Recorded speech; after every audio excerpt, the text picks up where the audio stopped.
Bonjour à tous et bienvenue. Merci d'être toujours aussi nombreux à suivre votre émission, La Liturgie chrétienne, sur les antennes de la chaîne Tchaman TV. Ne bougez surtout pas, le thème que nous allons aborder aujourd'hui fait l'actualité de notre vie quotidienne. Installez-vous bien, encore une fois bonjour et bienvenue.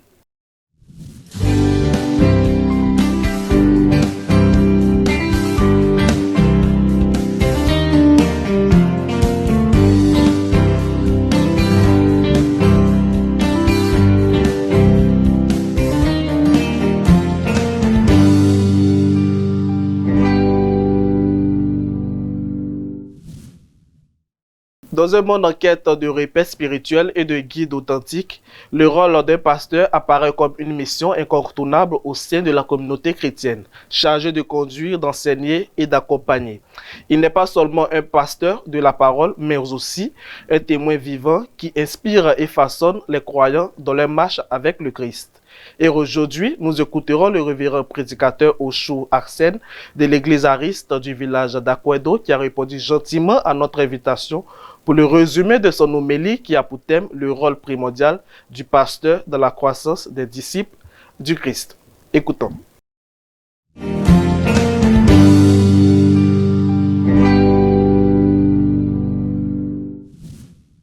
Je suis le prédicateur Arsène Osho de l'église ariste de PK18 et à Bobo PK18.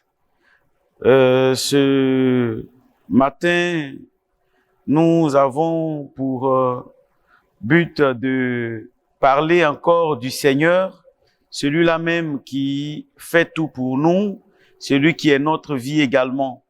Et comme la Bible le dit bien, chaque fois que nous sommes réunis, les occasions sont bonnes pour que la parole soit annoncée.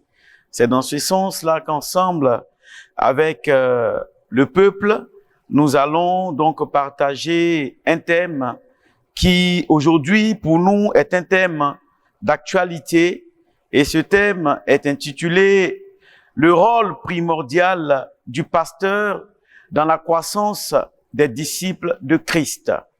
Le rôle primordial du pasteur dans la croissance des disciples de Christ. Pour soutenir ce thème, nous allons lire ensemble le texte de Jérémie 23, le verset 4.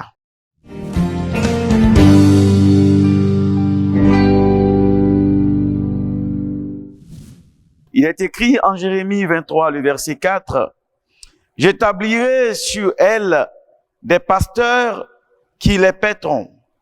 Elles n'auront plus de crainte, plus de terreur, et il n'en manquera aucune, dit l'Éternel. »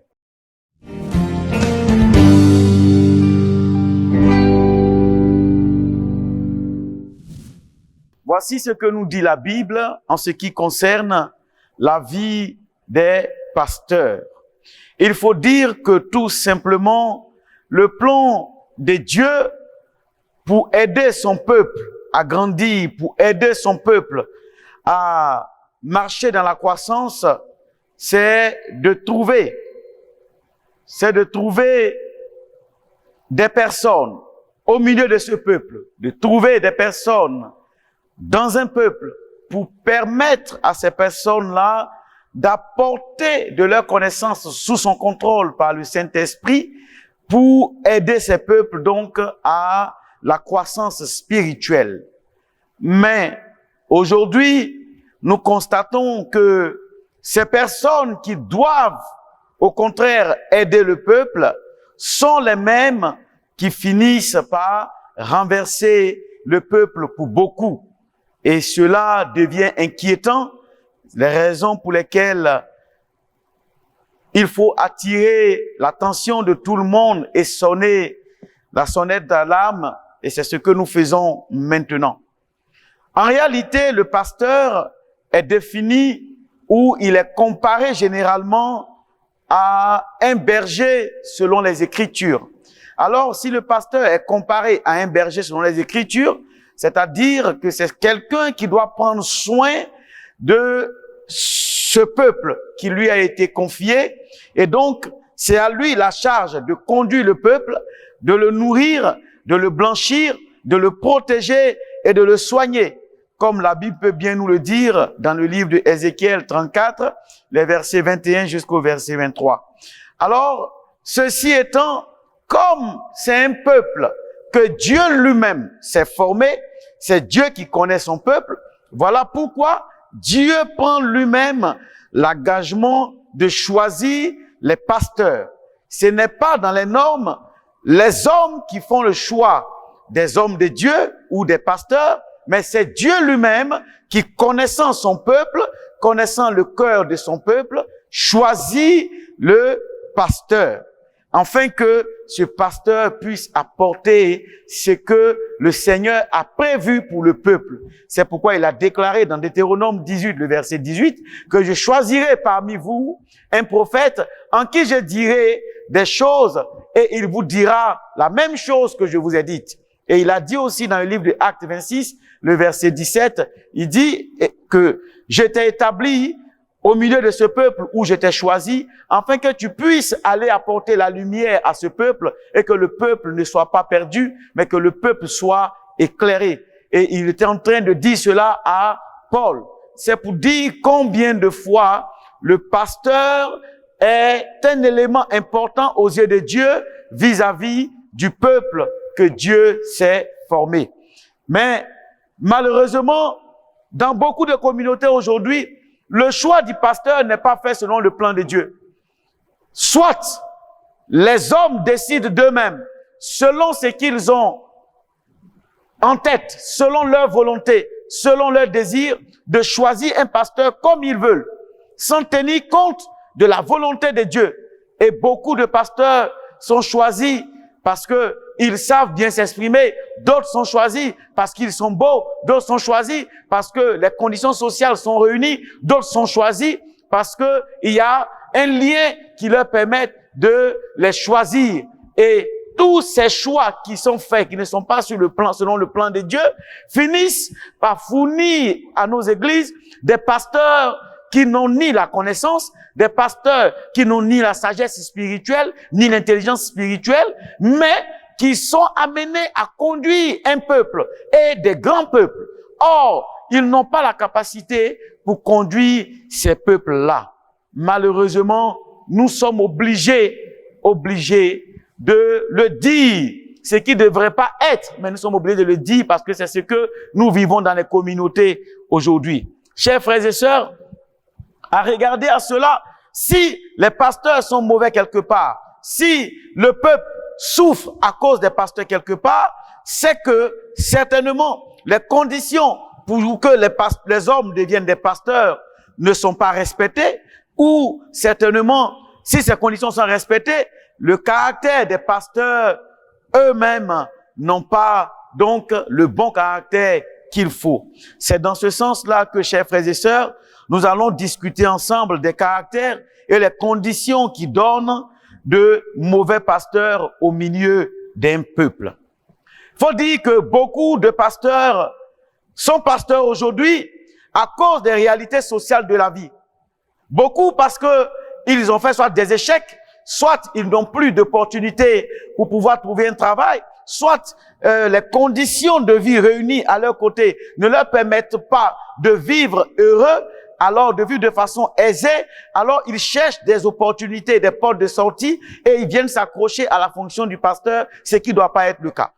Deuxièmement, il y a aussi des pasteurs qui, je le disais, sont venus à la pastorale juste pour satisfaire leurs désirs, leurs propres besoins et ce qui les amène à une vie de perversion, à une vie de séduction, selon que la Bible le dit dans le livre de Pierre 2, le verset 1, où il est écrit, « Il y a eu parmi le peuple de faux prophètes. Il y en aura de même parmi vous, de faux docteurs qui introduiront des sectes pernicieuses et qui, reniant le maître qui les a rachetés, attireront sur eux une ruine soudaine. » Oui, nous sommes en face de beaucoup de pasteurs aujourd'hui dont la vie n'est pas noble, dont la vie n'est pas juste, parce que tout simplement leur manière de vivre fait appel à un désordre au milieu du peuple. Eux-mêmes se montrant une vie spirituelle désordonnée, eux-mêmes se montrant une vie spirituelle insensée et leur présence au milieu du peuple finit par détruire le peuple. Ce n'est pas normal qu'aujourd'hui, c'est avec les pasteurs qu'on va constater l'impudicité, on va constater l'adultère. C'est avec les pasteurs que il y a la haine, il y a la colère. Ce n'est pas normal. C'est pourquoi, chers frères et sœurs, un pasteur ne doit pas venir juste pour chercher à satisfaire ses propres besoins, mais il doit venir juste répondre à l'appel de Dieu. Certains également pasteurs n'ont aucune connaissance de celui qu'ils servent. Beaucoup parmi eux ne savent même pas qui est Christ qu'ils servent. Mais on sait Christ parce qu'on doit servir. Or, il faut connaître celui que tu sers. Et c'est pourquoi Jésus l'a dit à cette femme samaritaine que vous servez ce que vous ne connaissez pas. Mais nous servons ce que nous connaissons. Si tu ne connais pas un Dieu, tu ne peux pas le servir selon sa volonté. Malheureusement, beaucoup de personnes, beaucoup de pasteurs ne connaissent pas ce Jésus merveilleux, mais ils sont au milieu du peuple et ils servent selon leurs propres pensées. Alors, chers frères et sœurs, tout comme ceux qui n'ont pas la connaissance de Christ mais servent, il y a aussi ceux qui ne connaissent ni sa parole et qui n'ont aucun amour pour ce Dieu-là. Beaucoup sont au milieu du peuple, servent le Seigneur mais n'aiment pas le Seigneur. Quelqu'un que tu n'aimes pas, tu ne peux pas bien le servir ni bien servir ses enfants. Or, le peuple, c'est les troupeaux de Dieu. Si tu n'aimes pas Dieu en tant que pasteur, tu ne peux pas non plus aimer le peuple que Dieu t'a donné. Voilà pourquoi nous voyons beaucoup de déviations dans la gestion des pasteurs avec le peuple qu'ils dirigent. D'autres également n'ont aucune formation et refusent de se faire former. Un peuple qui n'est pas formé, un homme qui n'est pas formé est dangereux pour le peuple qu'il doit former. Parce que tu ne peux bien former un peuple, bien former une nation, bien former des personnes que lorsque toi-même, tu as une bonne formation, tu as une bonne base. Aujourd'hui, beaucoup de pasteurs disent non, le Saint-Esprit nous enseigne, alors c'est suffisant. C'est faux. Il faut que les Écritures soient connues et non seulement connues, mais soient mises en pratique par les pasteurs eux-mêmes qui enseignent le peuple. Parce que ils sont la lumière de ce peuple, ils sont l'exemple ensemble de ce peuple. Si tu n'as pas la connaissance de la parole, tu ne peux pas enseigner le peuple que le Seigneur t'a confié. Chers frères et sœurs, il faut également comprendre que d'autres ne sont même pas conduits par le Saint-Esprit. C'est dangereux qu'un pasteur ne soit pas conduit par le Saint-Esprit. Certainement d'autres ont le Saint-Esprit, mais tant que tu as le Saint-Esprit et que tu n'es pas conduit par le Saint-Esprit, tu es enfant. Tu es enfant. Et un enfant ne peut pas conduire un autre enfant sur une bonne voie, parce que c'est un enfant.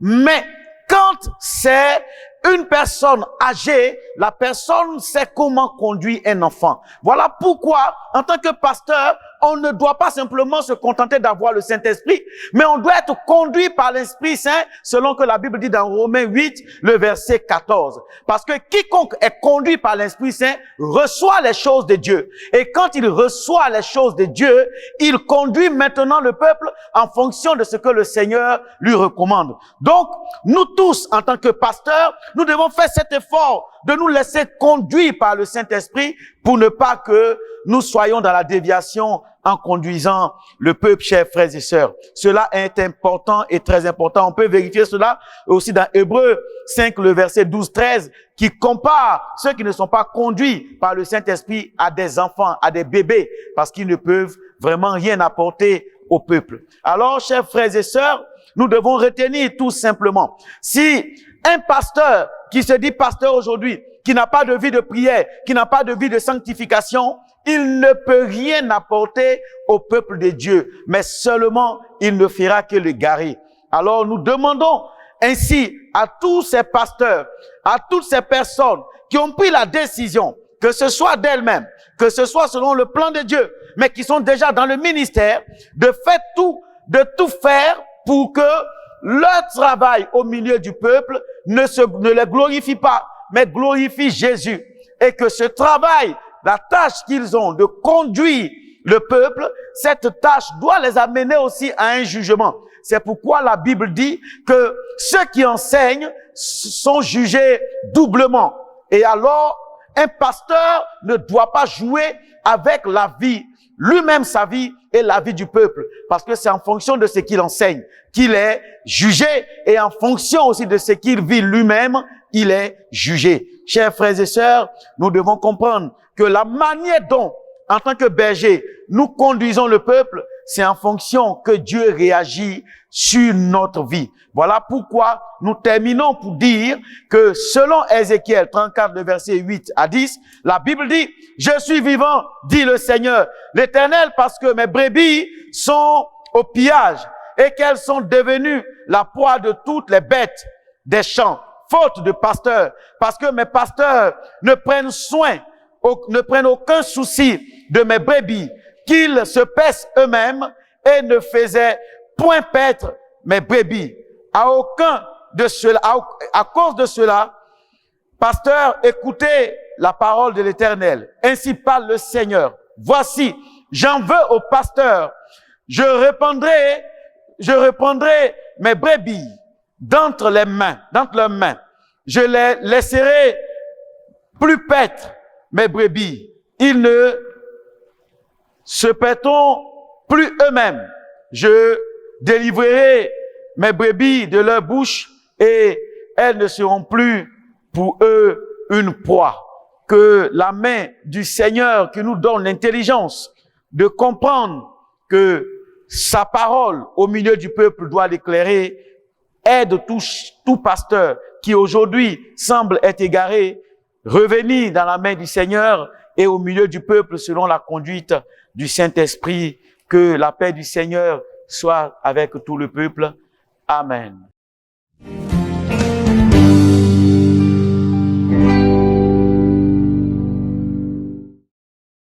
Nous venons de suivre ensemble le révérend prédicateur Oshu Hassen de l'église Ariste du village d'Akwedo et nous espérons que vous avez bien pris note de son enseignement. Pour tous ceux qui ont des préoccupations, ne cessez pas de réagir en commentaire.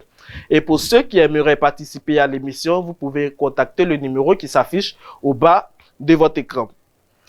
C'est ici que prend fin votre émission. Merci à tous les techniciens, aux équipes de maquillage et à toutes les personnes qui œuvrent dans l'ombre pour la réussite de cette émission. Merci particulièrement à vous, fidèles téléspectateurs de Tchaman TV. Merci pour l'amour que vous portez pour cette émission. N'hésitez surtout pas à partager au maximum l'émission. Merci de nous avoir suivis. Que Dieu veille sur vous. À dimanche prochain pour un autre élément.